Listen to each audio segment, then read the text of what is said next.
Slovenija se utaplja v lastnih smeteh. Tujina naših odpadkov noče več, domače deponije pa so prenapolnjene in vedno pogosteje tudi zagorijo. Rešitev bi lahko bile sežigalnice, a ob vsakem predlogu nastane vihar nasprotovanja. Medtem pa edina slovenska sežigalnica v Celju dokazuje, da je mogoča tudi drugačna pot, a je premajhna, da bi reševala celotno državo. No, nova objekta, ki sta načrtovana v Mariboru in Ljubljani, sta še precej oddaljena, do takrat pa bomo odpadke vozili čez Evropo. Denis Malačič.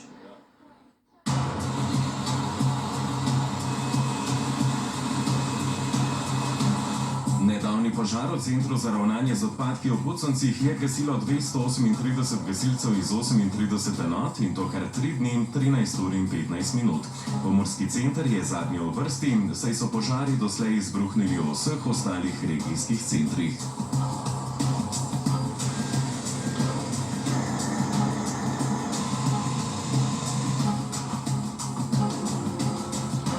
V nekdanji hali, kjer danes stojijo le še ostanki stebrov, direktorica Ceropam Simona Biro opozori, da v Sloveniji letno nastane 250 tisoč ton gorljive frakcije, primerne za sežig, medtem ko edina sežigalnica v Celju sprejme le 40 tisoč ton na leto. Tako da kapacitet primanjkuje in to nas seveda vse ostale regijske centre spravlja v velike stiske. Mi nimamo kam za temi odpadki, zato se poskuša vsak nekako znajti po svoje, iščemo preko razpisov izvajalce, iščemo partnerje v tujini in v konec konca se nam pa vse kopiči na dvoriščih.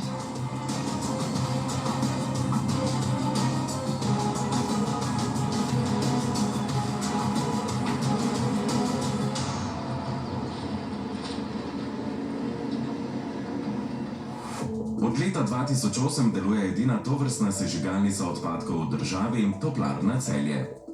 Problem pa je, da naše kapacitete predstavljajo 10 do 15% slovenskih potreb in tukaj je ta deficit. Pritisko je veliko, ampak mi ne moramo reševati pritiske iz drugih krajev.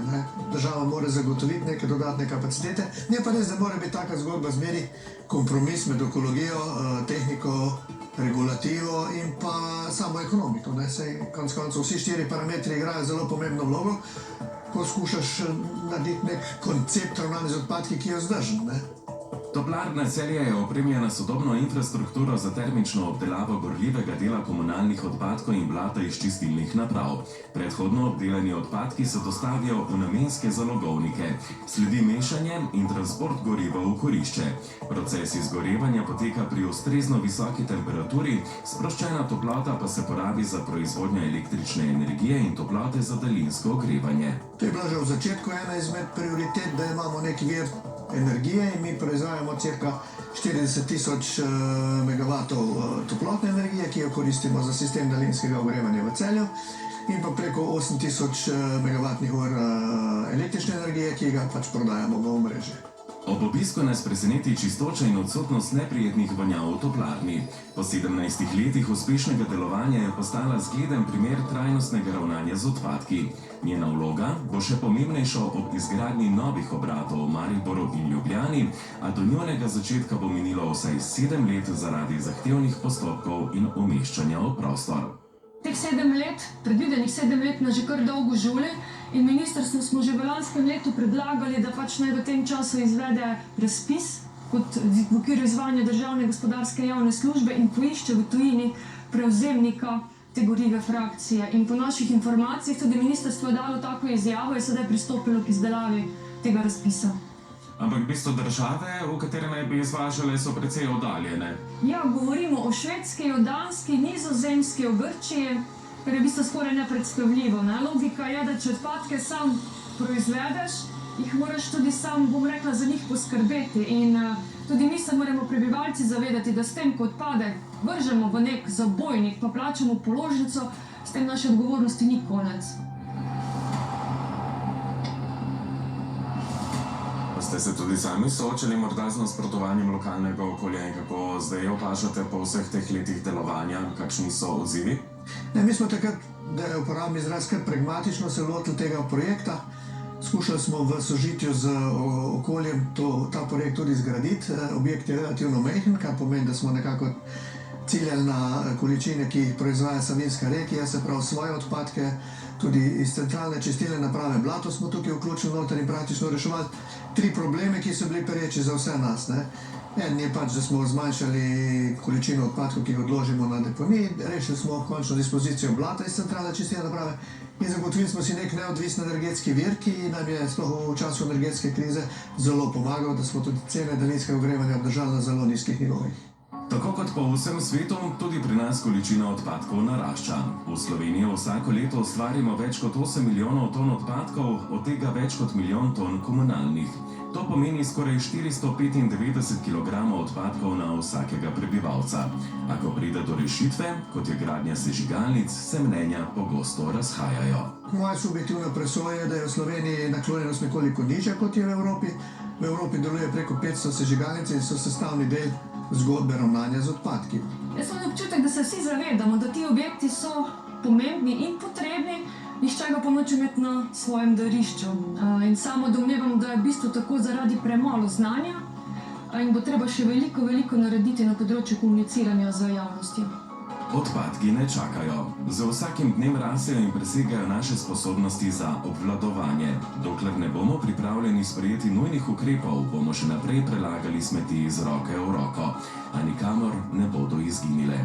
Bodo pa zagotovo še naprej gorele.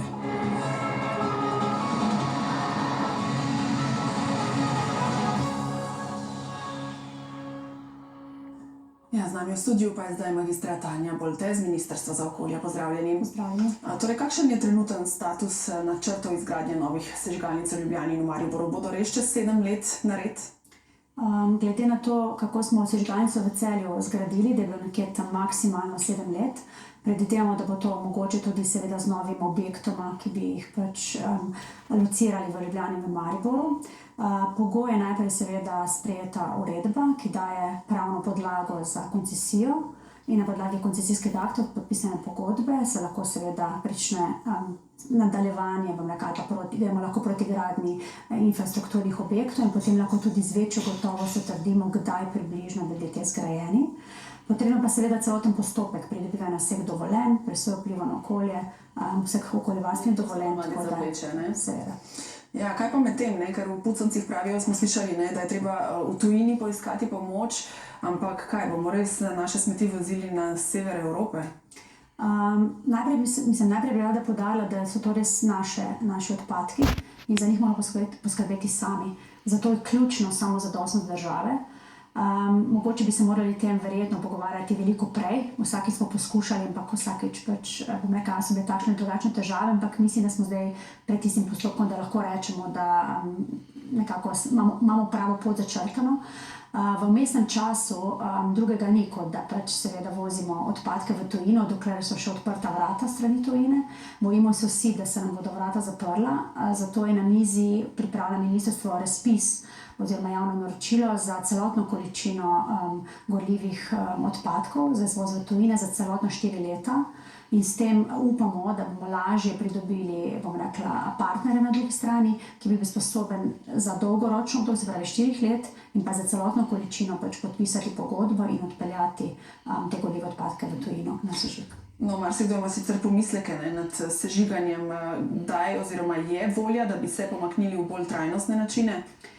Trenutno drugih postopkov, drugi postopki še niso tako, dodelani do konca, da se lahko pogovarjamo, seveda pa se govori o pirolizi, o kemični razgradnji in tako naprej. Tako da vsekakor so tudi drugi postopki, poleg termičnih objektov priporočljivi ali pa jih ne zamikamo na stran pot, ampak se želimo z njimi pogovarjati z potencialnimi. Tako da pač trenutno smo se v Sloveniji odločili oziroma na ministrstvu oziroma vlada, ko bo potrdila doma jutri na vladi pač uredbo, da s tem nadaljujemo. Ja, drži, vlada naj bi jutri govorila o sežigalnicah, o tem bomo seveda še poročali, za danes pa hvala lepa. Hvala tudi vam. Da,